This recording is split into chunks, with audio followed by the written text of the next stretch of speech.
Assalamualaikum warahmatullahi wabarakatuh. Hamdan wa syukranillah, wassalatu wassalamu ala rasulillah wa ala alihi wa sahbihi wa mawalah. La haula wa la quwata illa billah, amma ba'du. Ma'asyiral mu'minin rahimakumullah.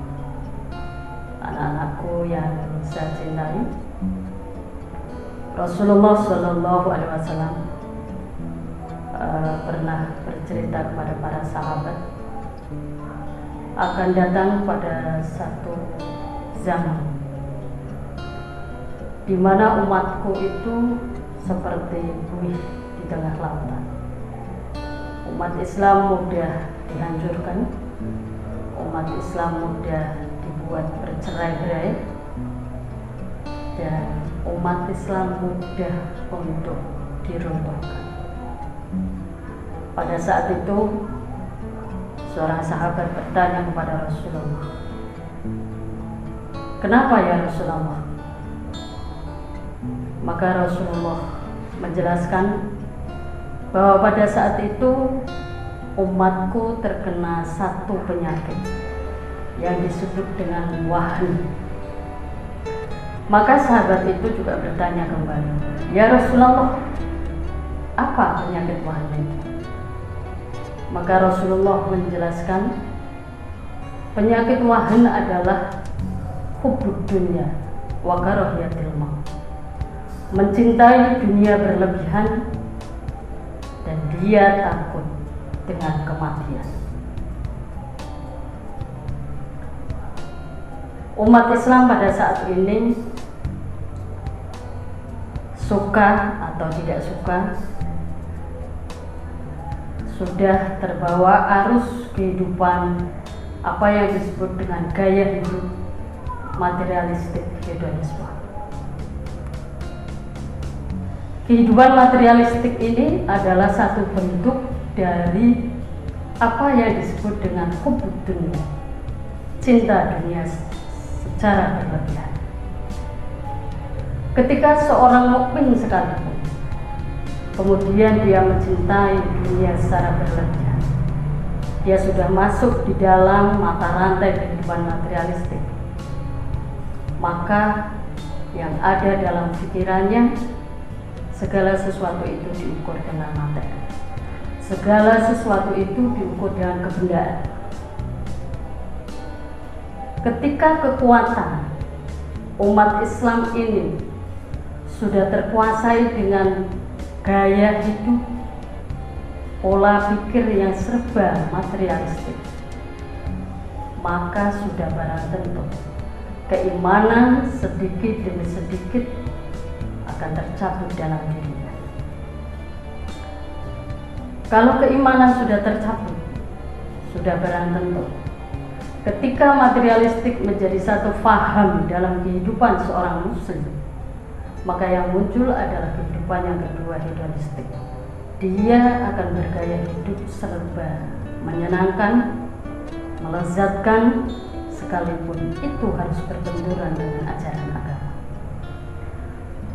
Maka dalam konsep Quran, sebetulnya manusia yang akan dijamin kebahagiaan hidupnya oleh Allah dan akan diangkat derajatnya dalam kehidupan oleh Allah, yang pertama adalah manusia yang memiliki kebenaran iman, manusia yang memiliki keyakinan kepada Allah secara benar, karena keimanan yang benar akan melahirkan apa yang disebut dengan amal soleh.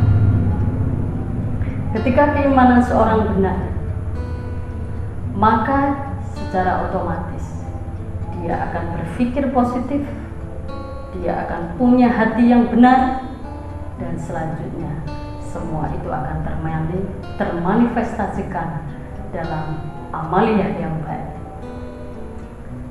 Seorang muslim yang memiliki keimanan yang benar bisa berpikir benar, bisa berpikir positif kepada siapapun dan terhadap apapun, maka dia selalu akan mendahulukan sebuah pemikiran yang positif.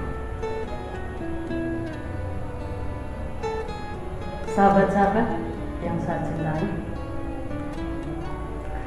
ketika keimanan itu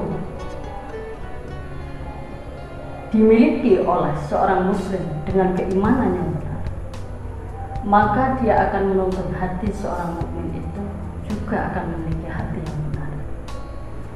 Jadi dia tidak mudah untuk berprasangka buruk, dia tidak mudah terkena penyakit hati. Segala amaliyahnya dia orientasikan semata-mata karena Allah. Maka iman yang benar akan melahirkan amal soleh. Di sini kita bisa pahami mengapa Al-Quran banyak sekali ayat-ayat yang menjelaskan bahwa keimanan selalu bergandengan dengan amal soleh. Innal ladzina amanu wa 'amilus shalihat. Ayat-ayat seperti ini ternyata sangat banyak di dalam Al-Quran.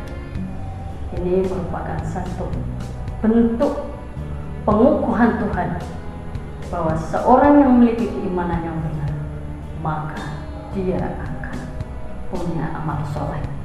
Karena amal yang baik terlahir dari keimanan yang benar, akan berorientasi pada kemanfaatan baik bagi dirinya, bagi orang-orang di sekitarnya, dan bahkan masyarakat secara umum. Yang kedua, orang yang dijanjikan oleh Allah untuk mendapatkan kehidupan yang bahagia adalah orang yang berilmu. Dengan ilmu, manusia akan mendapatkan satu tuntunan hidup. Dengan ilmu, manusia bisa melakukan satu karya nyata.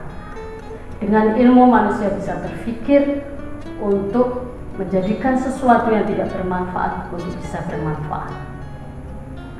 Tetapi jangan lupa bahwa ilmu ini ada dua macam. Ada ilmu yang bersifat duniawiyah, ada ilmu yang bersifat ukhrawiyah. Ketika manusia hanya memiliki ilmu keduniaan saja dan tidak dibarengi dengan keimanan yang benar, maka ilmu itu hanya bisa bermanfaat bagi manusia hanya di dunia saja.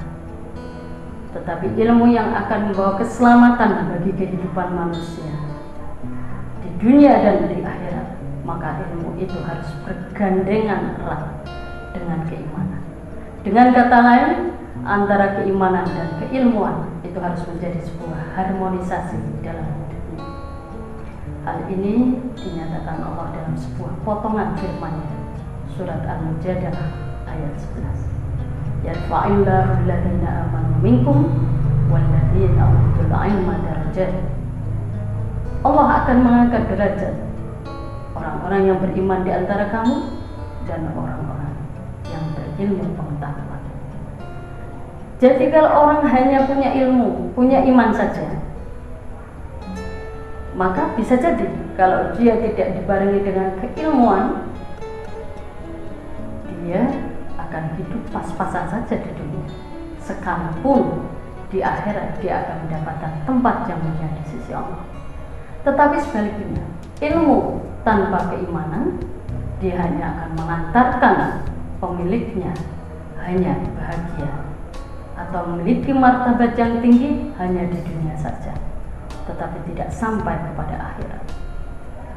Maka ketika ilmu dan iman menjadi satu harmonisasi yang sangat indah dalam satu kehidupan seorang individu muslim, dia baru akan mengantarkan kehidupan dirinya menjadi kehidupan yang bahagia dunia hatta akhirat.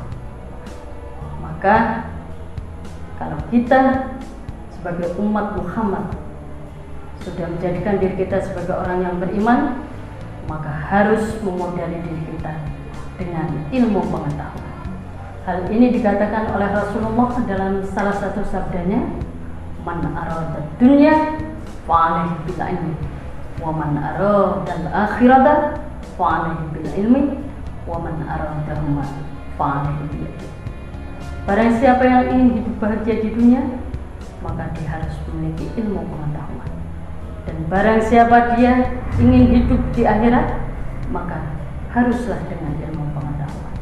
Dan ketika dia ingin bahagia dunia dan akhiratnya, maka harus dengan ilmu. Sahabat-sahabat, anak-anak, ma'asyiral mukminin rahimakumullah, maka kesimpulan dari apa yang saya sampaikan, kalau kita ingin sukses hidup di dunia, maka harus dengan ilmu pengetahuan. Tetapi kalau kita ingin sukses hidup dunia dan akhirat, maka kita harus mampu mengharmonisasikan keimanan dan keilmuan dalam kehidupan kita. Sekian, mudah-mudahan ada manfaatnya. Wallahu muwaffiq ila aqwamit thoriq. Wassalamualaikum warahmatullahi wabarakatuh.